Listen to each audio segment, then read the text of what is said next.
That's it. You've decided.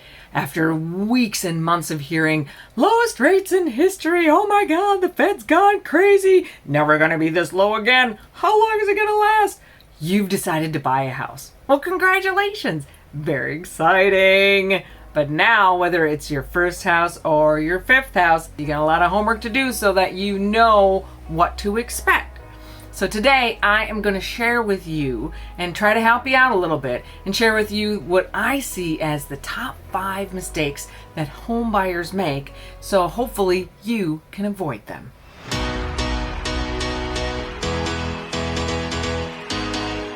I'm Caroline Reed with The Real Deal, where we give you the confidence and the clarity that you need to make the right real estate decisions for you.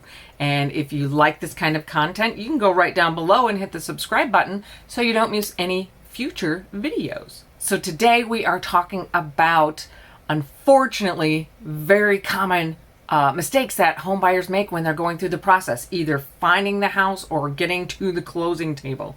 And these are all totally avoidable. So I want to give you a heads up so you can avoid these mistakes and hopefully make your closing as smooth as glass.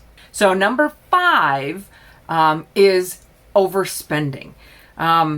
It's really easy when you go get your pre-approval and they tell you that you're approved for $300,000 and you look at that payment and you're like, okay, maybe that's a little tight, but hey, the bank says I'm approved for it, so let's go for it. And you go out and you find a house that is at that top dollar. That's like the most that your budget can afford. Not the greatest idea. First of all, you have to factor in that what happens if somebody loses their job, or if you need to get a new car, or things like that. I mean, just life expenses. There are house expenses. What happens if you need a new washing machine? What happens if your toilet backs up? I don't know, but there's lots of expenses that are involved in owning a home that you have to account for. Not to mention, you have to account for closing costs. Some people just aren't aware of the fact that their closing costs are not necessarily, they can be, but they're not necessarily wrapped into their loan. And so they get to the closing table and surprise, there's another 3% of the purchase price that you have to have there in cash. And if it's a $300,000 house, I don't have $9,000 sitting around. So make sure that that's in the budget. And also earnest money. One common mistake about earnest money is it just seems like all of the costs should be at the closing table, but they're not. Earnest money, typically 1% of the purchase price. So in our $300,000 example, $3,000, or it could be higher if it's a multiple offer situation. But that earnest money is due within 3 days of signing that purchase agreement. So that's due right away. So you have to make sure that you have those funds available to you from the get-go. And also make sure that you have some money set aside after the closing costs, after the down payment, after all of that, after closing. Make sure that you still have an emergency fund for those things that we just talked about, like your washing machine going bad or your roof is leaking or whatever the case may be. It's very important to make sure that you still have some cash flow so you are not house poor. So next on the list is number 4. That is not having a wants need list and a needs list. It's really, really important when you start going out there to look. There's a ton of houses out there, and you can start just getting all cloudy in your head. So to keep that clarity, first, start with your needs list. Do you need to be in a certain city for your job? Do you need to be in a certain neighborhood for the school? Do you need to have a 2-car garage so that you can both park in the garage for the winter? Get those needs onto a list, and then you want to aim to look at houses that cover at least 75% of those needs. You want to make sure that you're looking at houses that are going to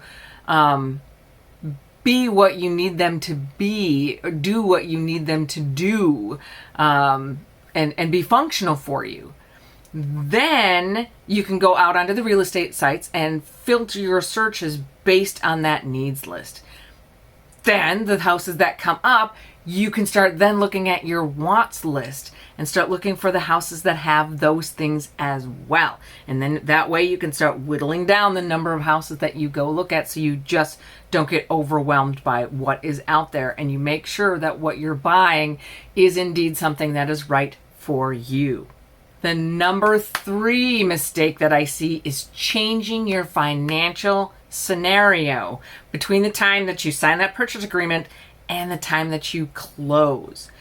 When you sign that purchase agreement, you have a pre-approval letter from your bank based on a particular financial scenario. This is the job that you work at. This is the amount of money that you make. This is what you have in your bank account. This is what your credit score is. These are your debts. And they build that story out, and based on all of that, they come up with the number that you can afford. So you sign that purchase agreement based on that number. If you then, before closing, go do something like buy a car, buy a boat, open up a bunch of new credit cards, things like that, that change that debt to income ratio, go get a new job. So you have no job history now. Anything that changes that initial financial story that the bank has is really going to put you in jeopardy of being able to close on the day that you are supposed to close. So don't do anything crazy with your financial scenario. The number 2 mistake that I see, the one that I see the second most common, I would say, is not going out and getting that pre-approval letter before you go looking for a house. Nothing is more frustrating than to find that house of your dreams and you're up against somebody else and they have a pre-approval letter and you don't, and they get the house because you weren't ready. At least in the seller's eyes, you weren't ready. Having a pre-approval letter is a huge sign to a seller that you have done your homework and you're ready to go and you're a serious buyer. So do yourself a huge favor. Take the time before you go looking to go and talk to a lender and find out how much is it really that you can afford.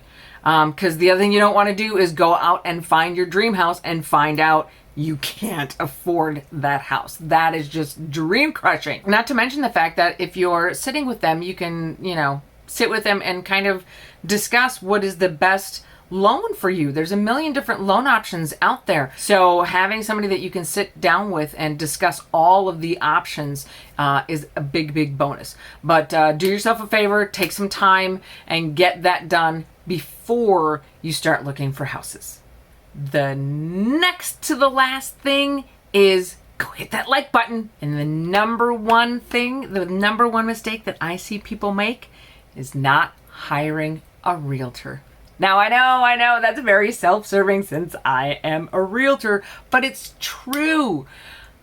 Buying a home, selling a home is a very complicated process, and that realtor is an expert at getting you through that process, holding your hand, taking out as many bumps as possible to make that whole closing a smooth sailing affair. That person is working strictly for you. You may go to an open house, or you may know somebody who's selling a house or whatever, and the listing agent may be a perfectly wonderful person, but that person's job is to work on behalf of the seller. That's what they're getting paid for. They're not paid to work on your behalf, even though they're extremely nice. They'll help you with all the paperwork, but they are not acting in your best interest. And a buyer's agent is 99 times out of 100, the fee for the buyer's agent is already accounted for in the seller's commission structure. So it's no cost to the buyer. So you as the buyer are getting free representation, somebody on your side. And so it really is just in your best interest to have somebody there advocating just for you. If you are just at the beginning stages of your quest to buy a new house, you can go ahead and watch this video right here, which is information about getting a conventional loan with only 5% down. And you can also go below and subscribe so you don't miss any future videos. That's it for today. Thank you so much, guys. I will see you next time.